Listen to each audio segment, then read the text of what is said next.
வணக்கம். 2026 தமிழ் புத்தாண்டு வாழ்த்துக்கள். உங்களுக்கும் வாழ்த்துக்கள். பராபவ வருடம் எல்லோருக்கும் நல்லபடியா அமையட்டும்.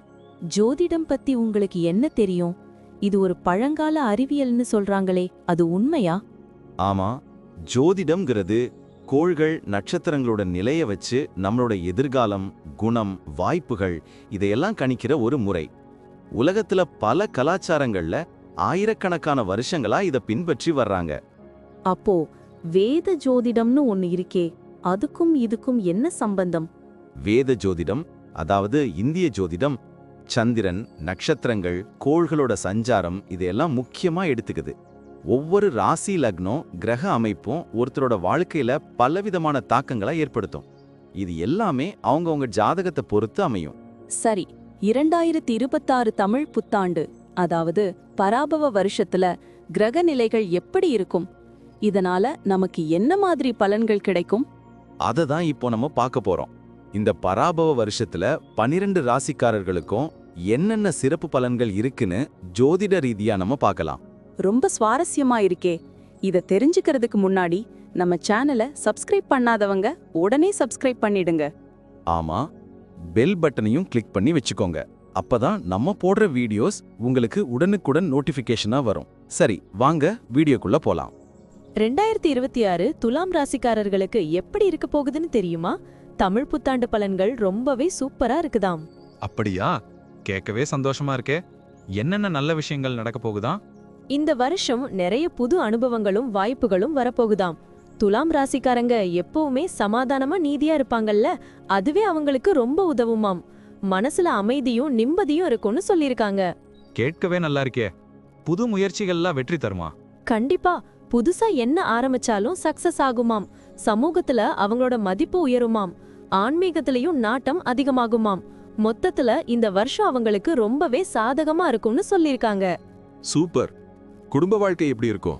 குடும்ப வாழ்க்கையை பொறுத்தவரை மகிழ்ச்சியும் நல்லிணக்கமும் நிறைஞ்சிருக்குமாம். முக்கியமா ஜூன் மாசத்துக்கு அப்புறம் குரு பகவான் 10ஆம் வீட்டுக்கு பெயர்ச்சி அடைறதால வீட்ல சுப நிகழ்ச்சிகள் நடக்குமாம். கல்யாணம் ஆகாதவங்களுக்கு கல்யாணம், குழந்தைங்களால சந்தோஷம்னு நல்லா இருக்கும். ஆஹா, கேட்கவே அமோகமா இருக்கே. தொழில் வியாபாரம் பத்தி ஏதாவது சொல்லிருக்காங்களா? சொல்லாமலா? தொழில் வியாபாரத்துல நல்ல முன்னேற்றம் இருக்குமாம். ராகு பகவான் 5ஆம் வீட்ல இருக்கிறதால புது ஒப்பந்தங்கள் கையெழுத்தாகும், முதலீடுகள் லாபம் தரும், வியாபாரத்தை விரிவுபடுத்தலாம்னு சொல்லிருக்காங்க. புது யுக்திகளை கையாண்டு லாபத்தை பெருக்கலாமாம். நல்ல செய்தி. வேலையில இருக்கிறவங்களுக்கு? வேலை தேடுறவங்களுக்கு நல்ல வேலை கிடைக்குமாம். ஏற்கனவே வேலையில இருக்கிறவங்களுக்கு பதவி உயர்வு, சம்பள உயர்வெல்லாம் உண்டாம். புது பொறுப்புகள் தேடி வரும், வெளிநாடு போற வாய்ப்புகளும் கிடைக்குமாம். அவங்களோட திறமைக்கு நல்ல அங்கீகாரம் கிடைக்கும்னு சொல்லிருக்காங்க. நிதி நிலைமை எப்படி இருக்கும்? பணம் எல்லாம் வருமா? பணமும் நல்லா வருமாம். குரு பகவான் 10ஆம் வீட்ல இருக்கிறதால எதிர்பார்த்த பண வரவு இருக்கும். சேமிப்பு அதிகரிக்கும். பழைய கடன்கள் எல்லாம் அடைப்படுமாம். புதுசா அசையா சொத்துக்கள் கூட வாங்குற யோகம் இருக்குதாம். நிதி நிலைமை ரொம்ப ஸ்திரமா இருக்கும். ஆரோக்கியம், அது ரொம்ப முக்கியம் இல்லையா? கண்டிப்பா. ஆரோக்கியமும் ரொம்ப நல்லா இருக்குமாம். பழைய நோய்கள் குணமாகும். உணவு பழக்கத்துல கவனம் செலுத்தி உடற்பயிற்சி எல்லாம் செய்வாங்களாம். மன அழுத்தத்திலிருந்து விடுபட்டு யோகா, தியானம்னு உடல் ஆரோக்கியத்தை நல்லா பேணுவாங்களாம். கேட்கவே ஆச்சரியமா இருக்கே. குழந்தைகள் பத்தி என்ன சொல்லிருக்காங்க? குழந்தைங்களுக்கு நல்ல வளர்ச்சி இருக்குமாம். படிப்புல சிறப்பா இருப்பாங்க. கலைத்துறையில ஆர்வம் காட்டுவாங்களாம். கல்யாணம் ஆனவங்களுக்கு குழந்தை பாக்கியம் உண்டாம். பெற்றோர்களுக்கு குழந்தைங்களால நிறைய சந்தோஷம் கிடைக்கும்னு சொல்லிருக்காங்க. பயண வாய்ப்புகள் எப்படி இருக்கும்? நிறைய பயண வாய்ப்புகள் இருக்குதாம். கேது பகவான் 11ஆம் வீட்ல இருக்கிறதால ஆன்மீக பயணங்கள் போவார்களாம். உறவினர்கள், நண்பர்களை பார்க்க வெளிப்பயணங்கள், தொழில் சம்பந்தமான பயணங்கள்னு நிறைய இருக்குமாம். புது இடங்களை சுத்தி பார்க்கறதுக்கு நல்ல வாய்ப்பு. சனி பகவான் 6ஆம் வீட்ல இருக்கிறதால எதிரிகள் எல்லாம் ஓடி போயிடுவார்களாம். கடன்கள் அடைப்படும். ஆரோக்கியம் நல்லா இருக்கும். வெளிநாட்டு பயணங்கள் லாபம் தரும். குரு பகவான் தொழில் ஸ்தானத்துல இருக்கிறது நல்ல விஷயம் தானே? ஆமா, ஜூன் மாசத்துக்கு அப்புறம் குரு பகவான் 10ஆம் வீட்ல வரதால தொழில் வியாபாரத்துல நல்ல முன்னேற்றம் இருக்கும். புது வாய்ப்புகள், அயல்நாட்டு வர்த்தகத்துல லாபம்னு எல்லாம் அமோகமா இருக்கும்.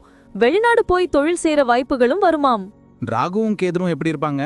ராகு பகவான் 5ஆம் வீட்ல இருக்கிறதால குழந்தைங்களால மகிழ்ச்சி, புது படைப்பு திறன் எல்லாம் வெளிப்படும். கலைத்துறையில ஆர்வம் அதிகரிக்கும். காதல் விஷயங்கள்லயும் நல்ல முன்னேற்றம் இருக்குமாம். திடீர் பணவரவும் கிடைக்கலாம்.